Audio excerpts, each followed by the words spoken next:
जी हाँ साथियों, आज हम पृथ्वी के धरातल पर जल के वितरण का अध्ययन करेंगे।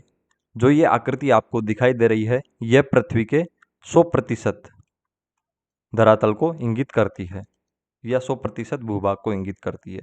पृथ्वी के धरातल के 71% भाग पर जल है।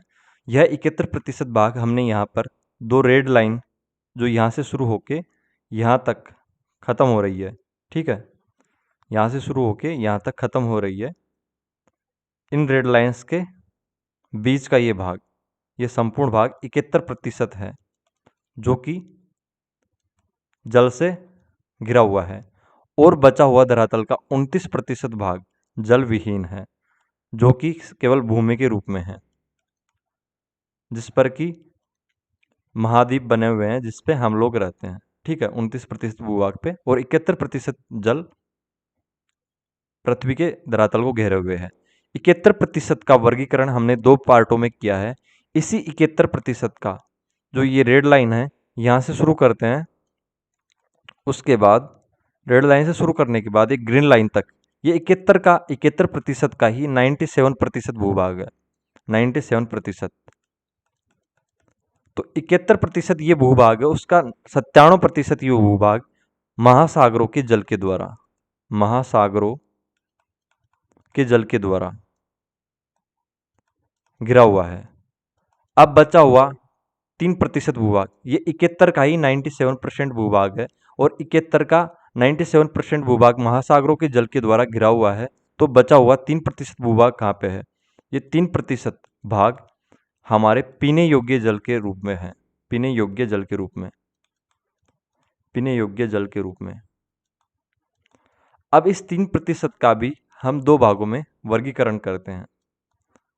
3% में 2.4% भाग, यह भाग ग्लेशियरों और पृथ्वी के ध्रुवों पर, उत्तरी ध्रुव और दक्षिणी ध्रुवों पर जमा है बर्फ के रूप में। 2.4% भाग जमा है बर्फ के रूप में। अब बचा है केवल 0.6% भाग। 3% जो पीने योग्य जल था, उसका 2.4% भाग तो ग्लेशियरों पृथ्वी के ध्रुवों, उत्तरी ध्रुव व दक्षिणी ध्रुव पर बर्फ के रूप में जमा हुआ है, और 0.6% भाग यह तालाबों, झीलों,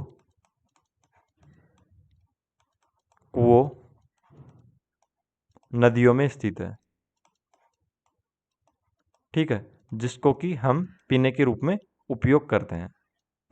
ये था पृथ्वी के भूभाग पर या पृथ्वी के धरातल पर, ऊपरी धरातल पर जल का वर्गीकरण। इसका वापस से रिवीजन करते हैं।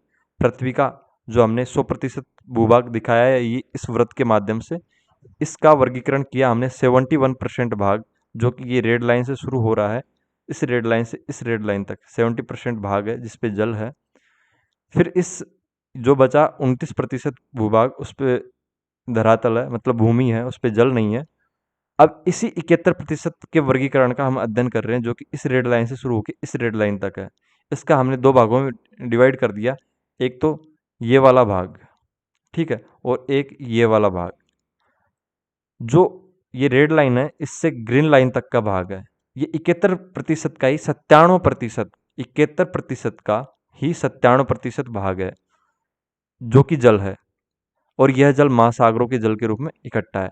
मतलब 71% जो जल है उसका 97% भाग महासागरों के जल के रूप में है, और जो ये ग्रीन लाइन है यहाँ से और ये रेड लाइन है, इसके बीच का इतना सा ये 3% भाग जो कि 71% का है, 71% का ही 3% भाग पीने योग्य जल के रूप में है।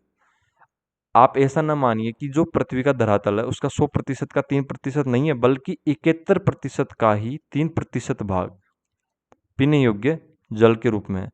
उसका भी 3% का 2.4% भाग ग्लेशियरों व ध्रुवों पर, उत्तरी ध्रुव व दक्षिणी ध्रुव पर बर्फ के रूप में जमा है। अब बचा 0.6% भाग, वो है तालाबों, झीलों एवं कुओं एवं नदियों में, जिसे कि हम पीने के रूप में अभी उपयोग कर रहे हैं। तो ये था पृथ्वी के धरातल पर जल का वर्गीकरण। आपको ये समझ में आया होगा। अगर कुछ भी डाउट रहा है तो आप कमेंट सेक्शन में पूछ सकते हैं, और यहाँ तक वीडियो को देखने के लिए धन्यवाद।